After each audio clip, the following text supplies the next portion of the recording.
साथियों नमस्कार। आप देख रहे हैं टिप्स सिविल सर्विसेज और मैं हूं श्रीकांत त्रिपाठी। आज हम एक ऐसी औद्योगिक त्रासदी की चर्चा करने जा रहे हैं जो पिछले 40 सालों से लगातार चर्चा में भी रही और जो विभिन्न प्रतियोगी परीक्षाएं हैं उनमें उससे संबंधित कई प्रश्न हमेशा पूछे जाते रहे। तो चर्चा है भोपाल गैस त्रासदी की। घटना क्या थी, वर्तमान में क्या क्यों चर्चा में है, उसके जो संबंधित जो औद्योगिक जहरीला कचरा था उसको कहाँ निपटाया गया, उसको निपटाने में इतनी देरी क्यों हुई, वह कारखाना कौन सा था, उसके जो मुख्य कार्यपालन अधिकारी सीओ कौन थे और ये दुर्घटना का कारण क्या था और इसके क्या परिणाम और प्रभाव हुए। आज हम इन बिंदुओं पर चर्चा करेंगे। 5-7 बिंदु हैं, आप सबको जानना चाहिए और वर्तमान में यह चर्चा में भी है। 2-3 दिसंबर की दरमियानी रात इसलिए ये घटना 2 दिसंबर की रात 12 बजे की है। यह दुर्घटना भोपाल में होती है, इसलिए इसे भोपाल गैस त्रासदी कहा जाता है। 2-3 दिसंबर 1984 को यूनियन कार्बाइड नामक एक कीटनाशक संयंत्र से मिथाइल आइसोसाइनेट नामक जहरीली गैस का रिसाव होता है, जिससे जो आंकड़े हैं आंकड़ों के अनुसार 3000 लोग उसी रात में की डेथ हो गई। लाखों लोग गंभीर हेल्थ बीमारियों से जूझते रहे और आज भी जूझ रहे हैं। पर्यावरणिक समस्याएं भी हुई। 2-3 दिसंबर की रात 1984 में यह घटना घटित हुई। वह कारखाने, उस संयंत्र का नाम था यूनियन कार्बाइड। यह संयंत्र अमेरिका का था और इसकी स्थापना 1917 में मिशिगन मिडलैंड अमेरिका में की गई थी। एक समझौते के तहत 1969 में एक समझौते के तहत यह यूनियन कार्बाइड जो गैस संयंत्र था, यह संयंत्र था जिसमें कीटनाशक दवाइयां, बेसिकली जो कीटनाशक सेबिन था वह बनाया जाता था। ये सेबिन जो है कीटनाशक दवाइयों, ये कीटनाशक जो हमारी फसलें होती हैं, फसलों में कीटनाशक का प्रयोग किया जाता है और जो उपज होते हैं उपजों की सुरक्षा के और संरक्षण के लिए भी कई जगह कीटनाशकों का, पेस्टिसाइड्स का उपयोग किया जाता है। 1969 में समझौता हुआ। 1973 में ये अपनी जो यूनियन कार्बाइड संयंत्र था, मिथाइल आइसोसाइनेट गैस का आयात करके भोपाल में इम्प्लांट किया गया।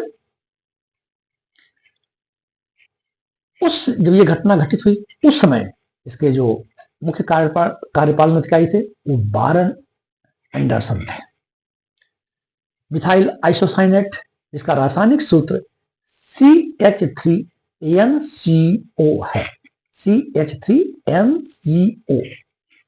प्राय परीक्षा में जब पूछा जाता है कि इस जो दुर्घटना भोपाल गैस त्रासदी थी उसमें कौन सी जहरीली गैस का रिसाव हुआ था, इसमें परीक्षार्थी कंफ्यूज हो जाते हैं। मिथाइल आइसोसाइनेट और मिथाइल आइसोसाइनाइड, साइनाइड नहीं था, मिथाइल आइसोसाइनेट था, जिसे MIC शॉर्ट में MIC भी कहा जाता है। 1984 में घटना घटित हुई और अभी वर्तमान में अब 2025 लग गया। पिछले 40 सालों से लगातार इस चर्चा में रही, विवादग्रस्त भी रही और माननीय न्यायालयों में इसके संबंध में पिटीशन भी लगते रहे। अब ये चर्चा वर्तमान में चर्चा में क्यों है?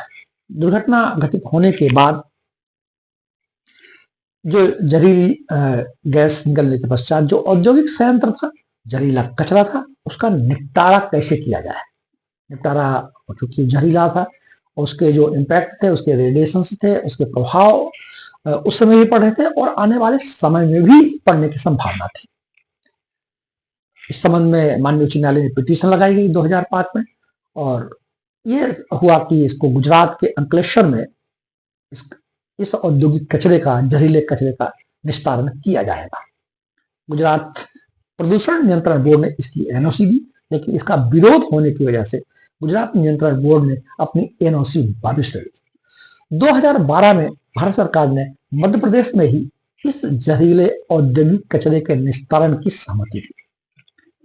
माननीय उच्च न्यायालय ने दिसंबर 2024 में ही यह निर्देशित किया कि इसका निस्तारण मध्य प्रदेश में पीथमपुर, जो धार जिले का एक औद्योगिक क्षेत्र है, पीथमपुर, वहां इसका निस्तारण किया जाए। जनवरी में इसका निस्तारण कर लिया जाए और इसके संबंध में जो रिपोर्ट है वो माननीय उच्च न्यायालय को 7 जनवरी तक प्रस्तुत किया है। अतः भोपाल से 337 टन जो जहरीला औद्योगिक कचरा था उसको 12 कंटेनरों के माध्यम से भोपाल से पीथमपुर भेजा गया। इसको जलने में, इसको निस्तारण करने में लगभग 200 से 300 दिन से इससे भी अधिक लग सकते हैं। तो ये बेसिक था। यूनियन कार्बाइड गैस के संबंध में हमने चर्चा कर ली। यूनियन कार्बाइड जो संयंत्र था ये अमेरिका का संयंत्र था और 2001 में इसे डाउ केमिकल्स ने अधिग्रहित कर लिया था। जब ये दुर्घटना घटित हुई, जैसा कि हमने चर्चा किया कि हजारों लोग, इवन 3000 लोग तो उसी रात को काल कबलित हो गए और ऐसा बताते हैं कि ये आंकड़ा 15,000 तक जाकर के आगे हो गया था और लाखों लोग गंभीर जो हेल्थ इश्यूज हैं, श्वसन की बीमारियां थी, कैंसर थी, त्वचा की बीमारी थी, आंखों में जलन, इस बीमारी से, इन समस्याओं से आज भी हेल्थ इश्यूज से वो जूझ रहे हैं। इनके जो सीईओ थे उनका नाम था बारन एंडरसन। उसी दिन, उसी घटना के बाद यहाँ से फरार हुए और अमेरिका चले गए। उन पर आपराधिक अभियोग भी लगाया गया, लेकिन कभी वो भारत नहीं आए। तत्पश्चात यूनियन कार्बाइड से समझौता हुआ भारत सरकार का और यूनियन कार्बाइड का, और लगभग 715 करोड़ रुपीस जो इस पे जो विक्टिम्स थे, जिनको क्षति हुई थी, जो मृतक थे, उनके परिजनों को, और जो जिनको गंभीर बीमारी समस्याएं हुई, उनको देने के लिए समझौता हुआ। लेकिन यह मुआवजा, यह कंपनसेशन पर्याप्त नहीं था। इसमें भी काफी चर्चाएं होती रही, इस पर भी आंदोलन होते रहे, बहुत सारे एनजीओज और हमारे सरकारी संगठन इन संबंध में आवाज उठाते रहे। आखिर क्या कारण था इस दुर्घटना का, जो इतनी बड़ी त्रासदी हुई, इसमें 3000 लोग तत्काल ही डेथ हो गई। मिथाइल आइसोसाइनेट गैस, या ये जो गैस है ये बहुत ही तीव्र गंध वाली गैस है और ये जहरीली गैस है, जैसा कि हमने आपसे चर्चा किया है। कारण बेसिकली बताए जाते हैं कि जो सुरक्षा मानक थे वो पर्याप्त नहीं थे, जो कर्मचारी थे वो पर्याप्त ट्रेंड नहीं थे, और जहां इसका भंडारण था वहां का रेफ्रिजरेशन, जो रेफ्रिजरेटर था वो बंद था, जिससे एक टेम्परेचर वहां का ज्यादा हो गया और गैस का रिसाव हो गया। इसके जो परिणाम थे वो आज भी हेल्थ इश्यूज के रूप में देखने आते हैं और पर्यावरण को भी काफी क्षति हुई। आवश्यक है कि जब भी इस टाइप के जो कीटनाशक संयंत्र स्थापित हुए हैं वहां पर्याप्त सुरक्षा मानकों की, ट्रेंड लोगों की, और जो भी सुरक्षा संबंधी मानक हैं उन पर पूरा ध्यान दिया जाए। साथ ही व्यवसाय के हित से नैतिक, व्यवसायिक हित बाद में, नैतिक जो मानवता संबंधी जो हित है वो सबसे पहले होना चाहिए, क्योंकि मानवता और पर्यावरण आज की हमारी सबसे बड़ी चुनौती है, इसको हमें ध्यान देना चाहिए। इस तरह के कुछ जो बिंदु थे पर हमने चर्चा कर ली, तो इनको आप अपने दिमाग में रख सकते हैं और आपकी परीक्षाओं में भी काम आएगा। और आप जब कोई बुक परीक्षा या कोई निबंधात्मक परीक्षाएं आप लिखते हैं जिसमें आपको आंसर राइटिंग करनी होती है या डिस्क्रिप्टिव लिखना होता है, उसमें भी आप इनके अगर बिंदु को रखते हैं कि घटना कहाँ घटित हुई, दुर्घटना का कारण क्या था, कचरे का निस्तारण कहाँ किया गया।